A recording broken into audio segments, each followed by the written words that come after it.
38th floor of Hartwell and Crane smelled like ambition and expensive coffee, and neither of them had ever been meant for Audrey Simms. She knew that the moment she stepped off the elevator every morning, the way conversation dipped half a degree, the way eyes slid past her like she was a smudge on the window glass. 7 years. 7 years of arriving before anyone else, leaving after the lights clicked off, producing audit reports so clean they practically glowed, and still her name never appeared on the shortlist for anything that mattered. It was Claudia who said it first out loud where the whole open floor could hear. Bless her heart, she works so hard. Claudia Marsh, Senior Portfolio Director, leaning against the espresso machine with a champagne flute already in hand even though it was barely 11 on a Thursday. The year-end party had migrated from the rooftop down to the office floor because the wind was too cold, apparently, for people worth several $1 million each.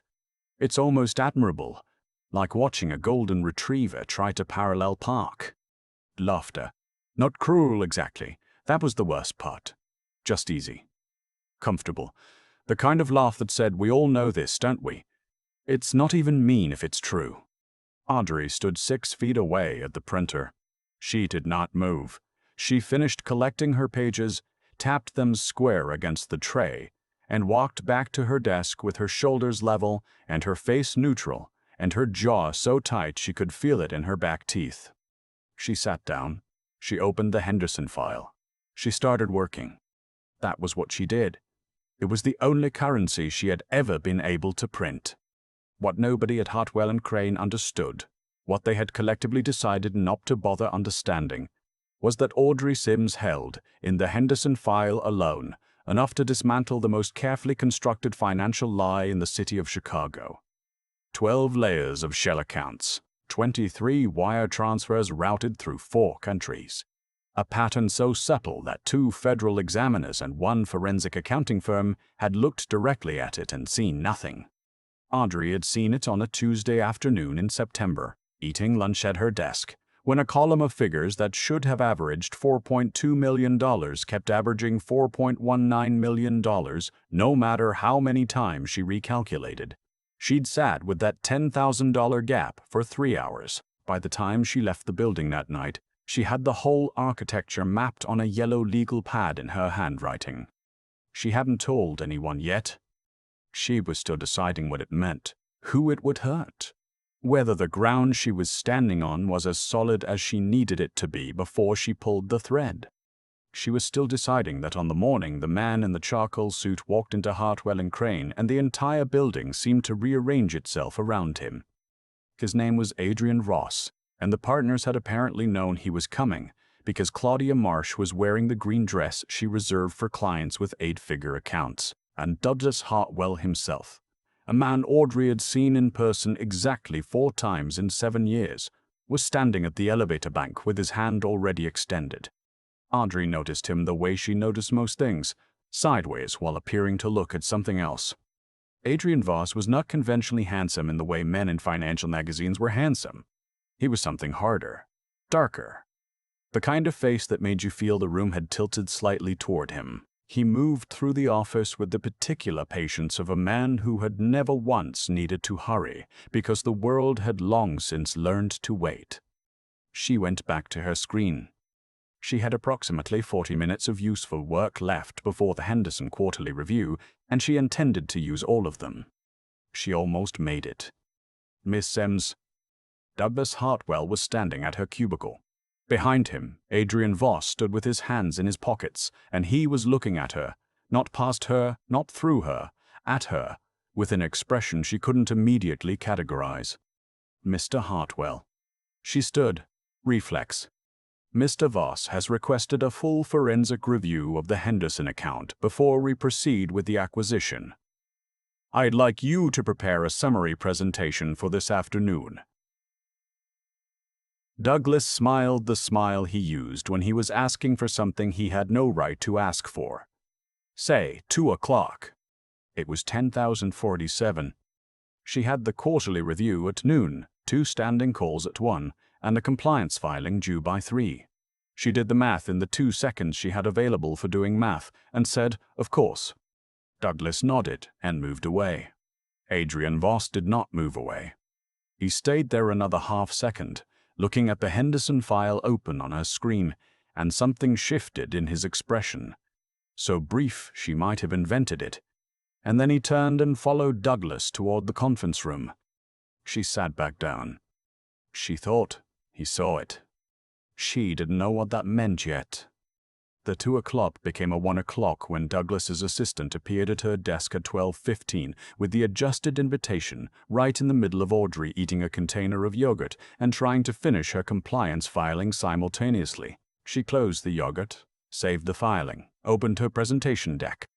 She walked into conference room A at 12:59, her laptop under her arm and her yellow legal pad under that, and found Adrian Voss already there, alone, standing at the window looking out at Lake Michigan, which was the specific gray of pewter in November light. She sat up at the table. She said, "Mr. Voss, I can start whenever you're ready." He turned from the window. "You found it." She looked at him. "I'm sorry?" "The diversion, the $10,000 per cycle." He said it the way someone says a thing they've been certain of for longer than is comfortable. "You found it. It's on your face." Audrey set her legal pad flat on the table carefully. "I have a presentation prepared regarding the Henderson account structure, which I think will address." "I don't need the presentation." He pulled out the chair across from her and sat. "I need to know who else at this firm has seen what you've found." The room was very quiet. 43 stories above Chicago, the wind moved soundlessly against the glass. "No one," she said. "You're certain?" "I prepared every Henderson file personally. The system access logs would confirm that." He looked at her for a long moment. Not the way men at this firm looked at her. The scan and dismiss. The look that said present but not relevant. But with the focused attention of someone doing genuine calculations. "That information puts you in a position that isn't safe," he said. "I'm a forensic auditor," she said. "Unsafe information is the job description." Something moved at the corner of his mouth. Not quite a smile. "Who are you?" "Audrey Simms, senior forensic analyst, 7 years at Hartwell and Crane." She said it without weight, factually, the way she said most things. "I've been in this building longer than 3 of the current partners." "I know that," he said. "That's not what I asked." She didn't have an answer for that. Or rather, she had one, but it wasn't the kind of answer you said out loud in a conference room to a man you'd met 50 minutes ago. He leaned forward, arms on the table. Up close, she could see that his jaw carried a faint scar along the left side, old and thin, the kind that didn't come from an accident. The Henderson account is a front. The $10,000 per cycle has been diverting into accounts controlled by a man named Lucian Dreyer, who has been attempting to acquire leveraged debt positions against 3 of my operating companies. I need the full architecture of that diversion. Every account, every routing number, every transfer date, and I need it before Dreyer knows I have it." Audrey looked at him. "How long do I have?" 72 hours. "I can have it in 48. He was quiet for a moment. "You haven't asked who I am." "Adrian Voss," she said. "Voss Capital Group, privately held, based in Chicago. You have operating interests in commercial real estate, logistics, and private lending. Your firm does not advertise. Your name does not appear in any press release published after 2019. She paused. "I looked you up this morning when Douglas told me you were coming." This time it was a real smile. Small but real. 48 hours, Miss Simms. She worked through the night. Not dramatically.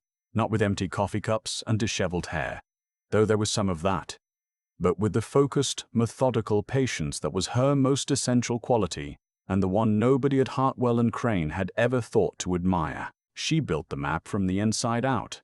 Transfer dates, routing codes, the 4 shell accounts in Luxembourg, the 2 in Bermuda, the $10,000 that became $120,000 that became, over 31 months, just under $4.7 million reposition to create artificial debt pressure on 3 Voss Capital subsidiaries.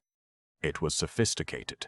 Whoever had designed it understood both financial architecture and human laziness, the knowledge that no one looks hard at what appears clean. Audrey looked hard at everything. By 3 a.m., she had a document that was 17 pages of the most precise forensic reconstruction she had ever produced. She saved 3 copies in 3 locations and sat back in her chair in the empty office and listened to the building breathe. Her phone buzzed. A number she didn't recognize. Still working? She typed back, "How did you get this number?" Douglas's assistant. "Don't be angry with her. I was persuasive. Are you still working?" Finishing. "Go home. Sleep. It will still be accurate in the morning." She stared at that for a moment. Then she shut her laptop, put on her coat, and went home. The problem arrived on the second morning in the form of Douglas Hartwell, who appeared at her desk at 8:15 with a smile that did not reach anything above his upper lip. "Audrey, walk with me." She walked with him to his corner office, which she had been inside exactly twice in 7 years. He closed the door. He sat behind his desk with his fingers laced and the lake behind him going gray-green in the early light, and he said, "I need you to hand the Henderson file to Preston. Preston Albee. Junior analyst 18 months in, the kind of man who wore French cuffs on Fridays." "Preston hasn't worked Henderson," she said. "I'm aware. I'll get him up to speed." Douglas's smile stayed exactly where it was. "This is a big account, Audrey. High-profile acquisition. We want the right presentation." She understood what he was saying. She had always understood what people like Douglas were saying. Douglas. She kept her voice even. She had always been good at keeping her voice even. "I've spent 7 years building that account file. The analysis I've produced in the last 48 hours is the most complete forensic reconstruction. We appreciate your work. We always do." He said it the way you say "bless her heart" at an 11 o'clock party. "But let's leave the big picture strategy to the team with the client relationship, yes? You can walk Preston through the files this afternoon." She looked at him. The words that came up were not the ones she said.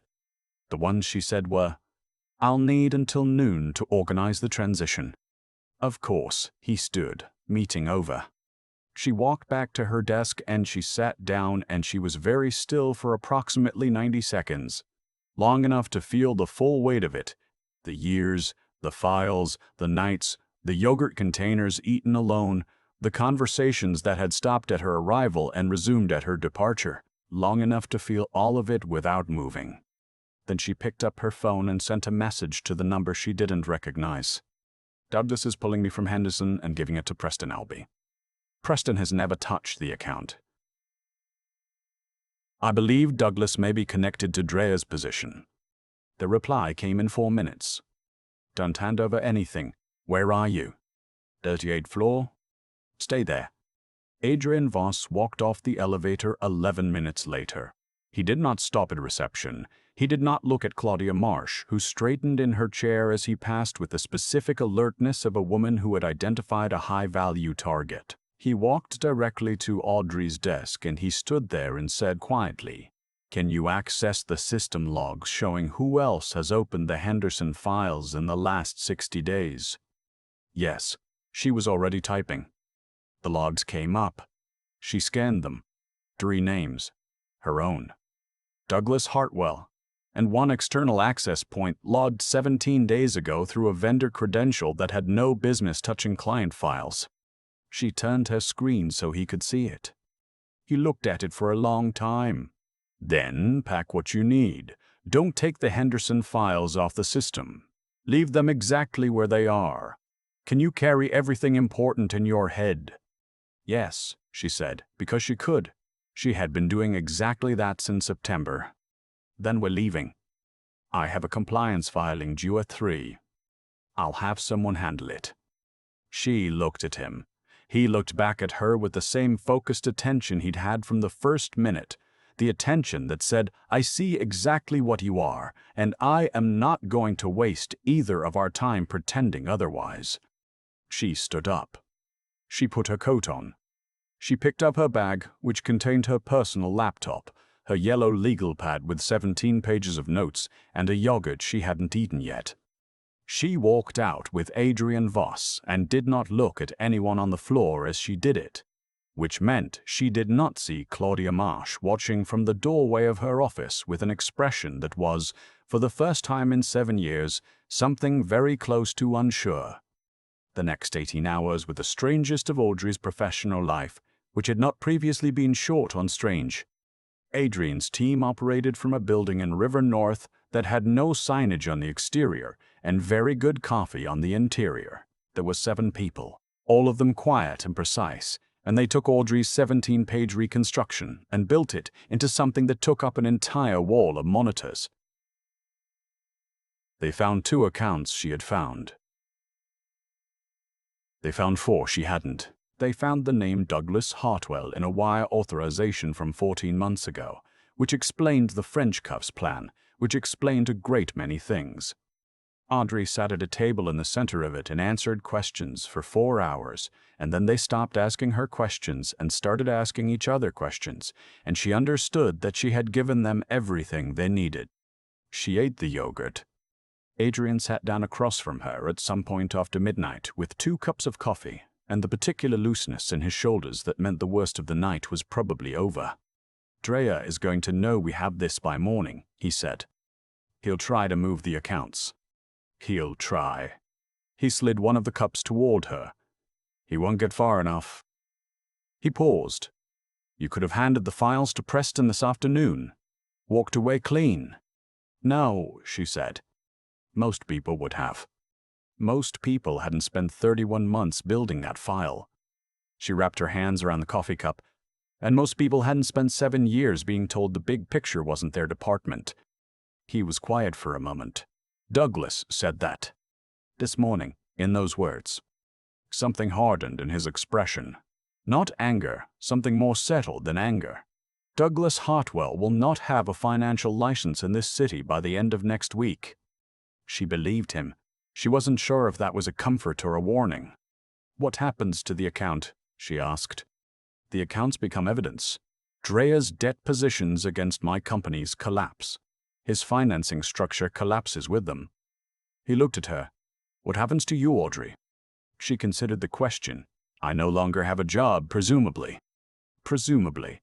He picked up his coffee.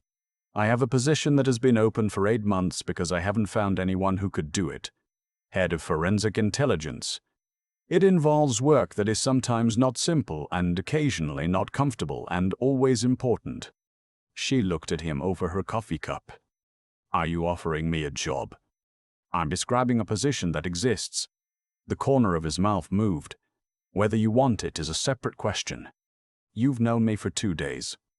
I've been watching how you work for 48 hours. That's more informative than most resumes." She thought about the 38th floor. The espresso machine. The year-end parties she had attended by existing in the same building where they occurred. 7 years of arriving early and leaving late and being invisible in a way that had nothing to do with actually being unseen. "What does the position pay?" she said. He told her. She kept her face neutral with some effort. "I'd need 2 weeks to close out any outstanding compliance obligations," she said. "1 week. I'll have a lawyer handle the transition." "Fine," she said. 1 week. He extended his hand across the table. She shook it. His grip was firm, and he did not let go immediately, just long enough to make the handshake mean something rather than be merely procedural.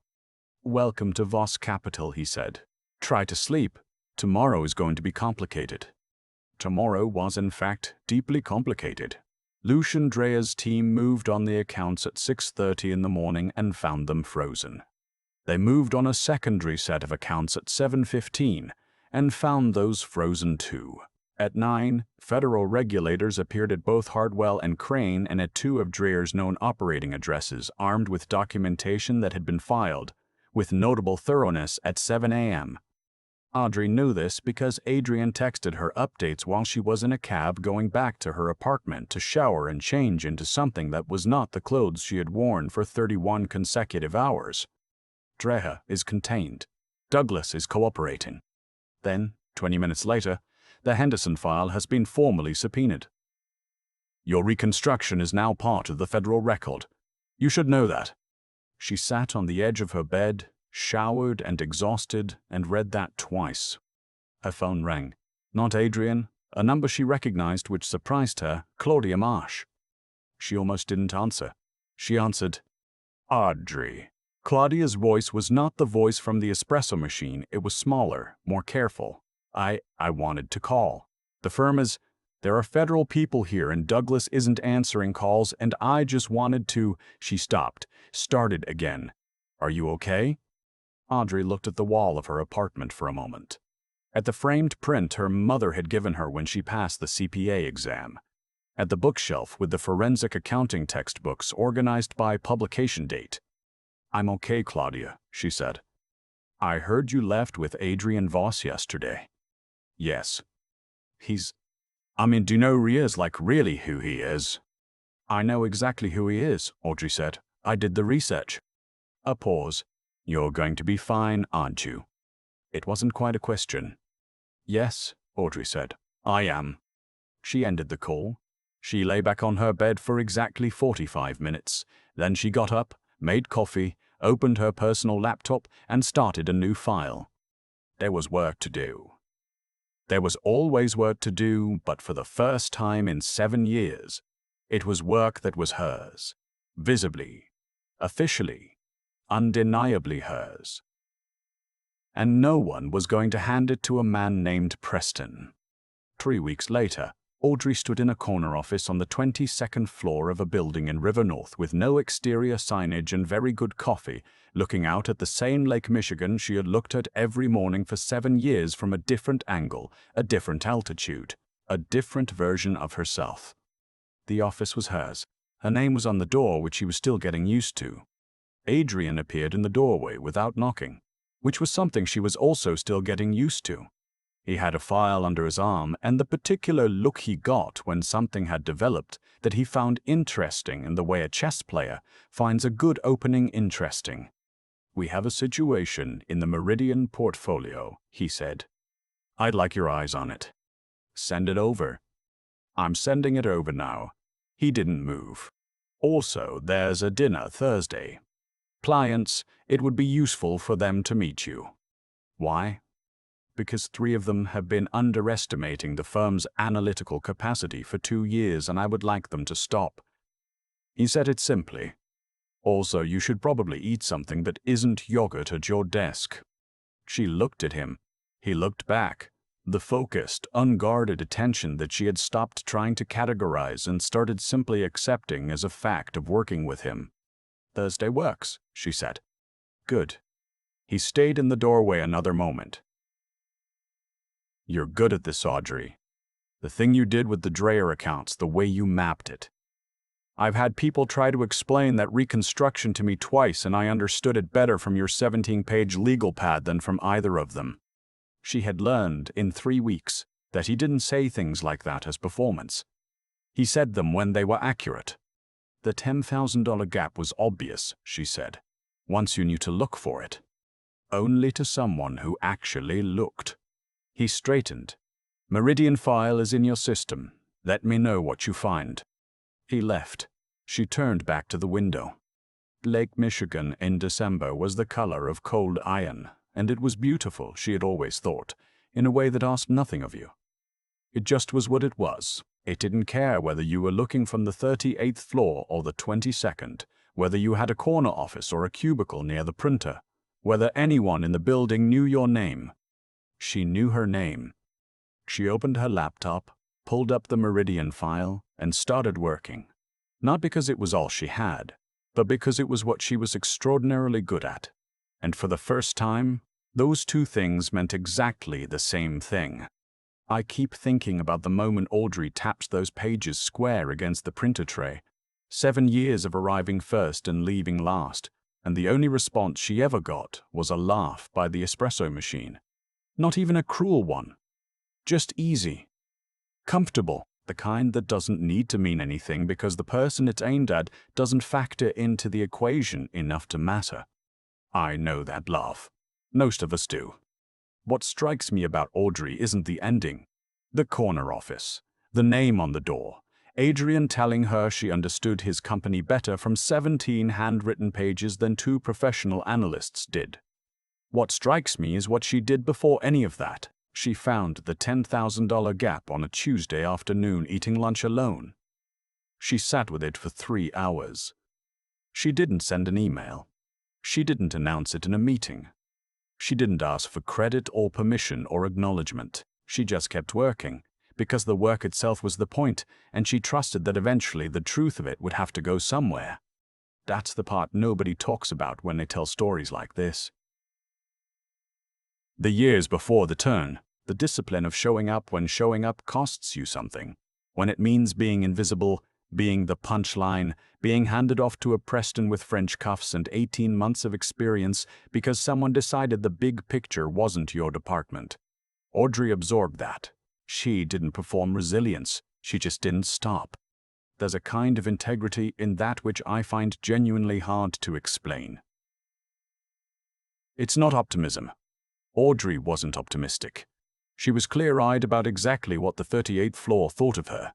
She stayed anyway, and she kept the work clean anyway. And when Douglas tried to take the one thing that was unambiguously hers, she didn't rage or collapse.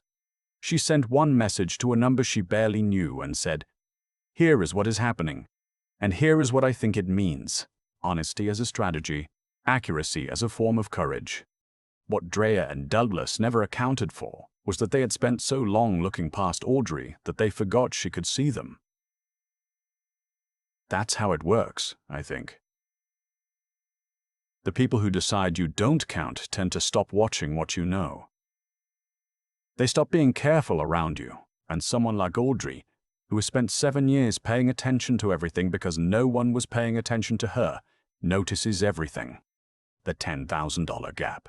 The vendor credential with no business touching client files. The smile that didn't reach Douglas's eyes. She noticed all of it. She just waited until she knew what to do with it. I think about the choices available to her at any point in that story. Hand over the files, say nothing, let Preston have it, walk away clean. And I understand why those choices exist. Self-protection is rational, but there's something that happens when you trade your integrity for comfort. You have to keep making that trade over and over because you've established that it's available. Audrey never established that. She kept the files accurate. She kept her notes honest. She kept herself someone that a man like Adrian Voss could trust with something that mattered on 2 hours of acquaintance, because she had spent 7 years being exactly who she was whether or not anyone was watching. That's what opened the door. Not luck, not timing, a character that held its shape under pressure for years before anyone thought to test it. I don't think the world is fair in any clean or automatic sense. Douglas didn't lose his license because the universe is just. He lost it because Audrey did the work and told the truth, and there was someone in the room who finally paid attention. Those 3 things had to be present simultaneously. She could only control 2 of them. She controlled them completely,